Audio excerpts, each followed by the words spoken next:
Hiya, Dave. Yeah, car park. Yeah, you're the chap that owns the car park. Yeah, it's the engineering consultant here. We've done the consultation. Have you ever done any work on this car park? You bought it in what, 1962? No, I painted it once. Right, we've worked out that it's not strong enough for the modern EVs that we've got, okay? People are buying EVs, they're extremely heavy. A lot of these are SUVs, they're 3 ton. Why are they buying them? I can't get into why they're buying them right now. They just are. People, I don't know, Instagram, maybe keeping up with the neighbours. Right then, I've just recorded 2 quite serious videos. Let's finish today's filming with a funny one. This is from The Telegraph. It's the article that nobody ever saw coming. I didn't see this coming. Tell me if you saw this coming. Electric cars too heavy for old multi-storey car parks, engineers warn. A review found that older buildings should either be strengthened or a vehicle weight limit of up to 2.5 tons imposed. The Institution of Structural Engineers has said that weight limits should be imposed on older buildings to cope with the increasingly heavy new electric vehicles following a review.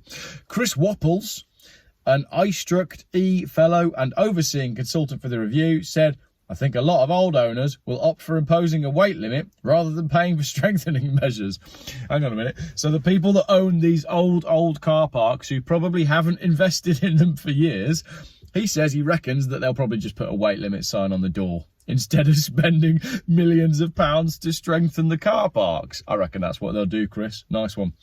New electric vehicles are much heavier than the average petrol or diesel car, and EV batteries account for much of this, usually weighing around 500 kilos. They typically make the car much heavier than the ones built in the 1960s and 70s, when many of the car parks were built. There are 6,000 multi-storey car parks across the UK, and the review warned that the unloved structures are the most susceptible to buckling under the added weight. Mr. Wapples said, potentially, if we just ignore this issue, then we could have a partial collapse.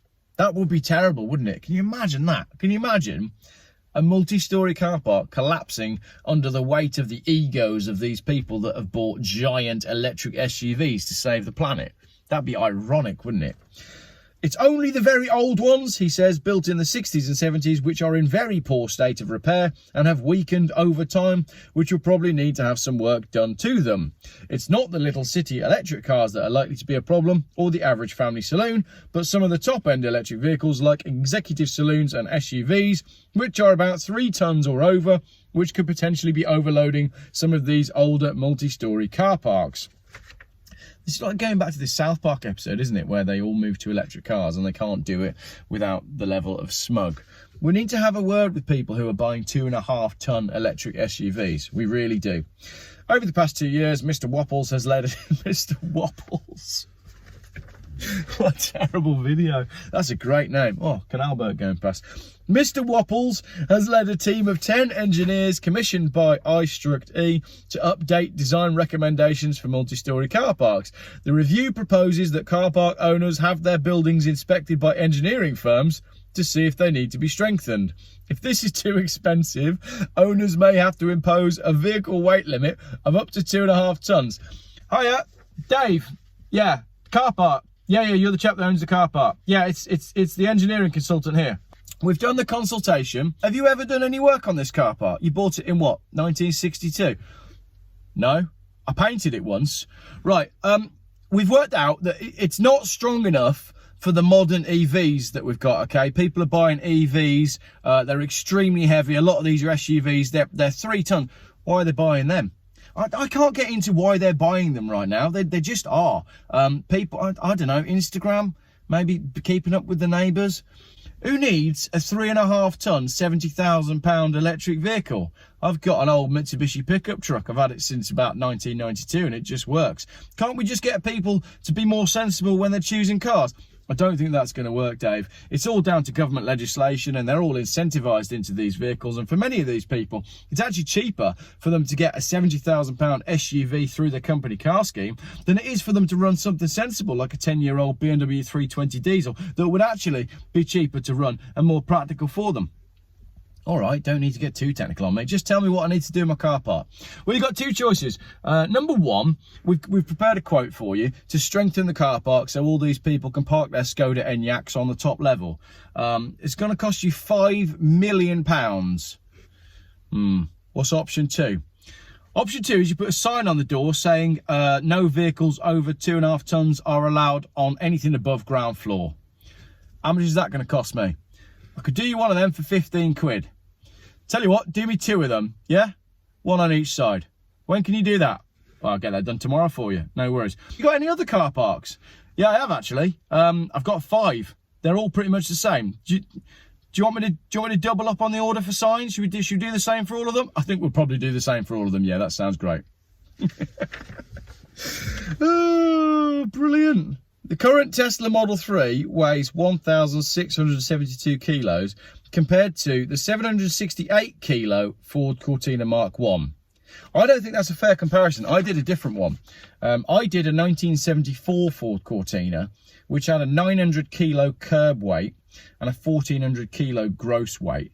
So that actually says the Tesla Model 3 weighs 1,600 kilos. That puts a Tesla Model 3 at only 200 kilos above the Ford Cortina. But what we do have to remember as well is in 1974, people were a lot less fat than they are now. So I think really what Mr. Wopples needs to do with his team of 10 engineers is work out the combined weight of the modern cars combined with the weight of the modern human body. Because 4 fat people in a Tesla is a lot heavier than 4 people from 1974 in a Cortina. Mr. Wopples previously told the Telegraph, I don't want to be too alarmist, but there definitely is the potential for some of the early car parks in poor condition to collapse. Operators need to be aware of electric vehicle weights and get their car parks assessed from a strength point of view and decide if they need to limit weight. I think all of those old car parks should already have a sign on the door that says you cannot come in if your car's combined weight is more than 2 tons. Because that would just be sensible. There we go, quick little fun video. That actually gave me a real good laugh, that did. I enjoyed that. Thank you, Mr. Wopples and your team of 10 engineers for giving us a slice of sensibility in this crazy, crazy world. If you watched to the end of that video, your code word is, thank you, Mr. Wopples.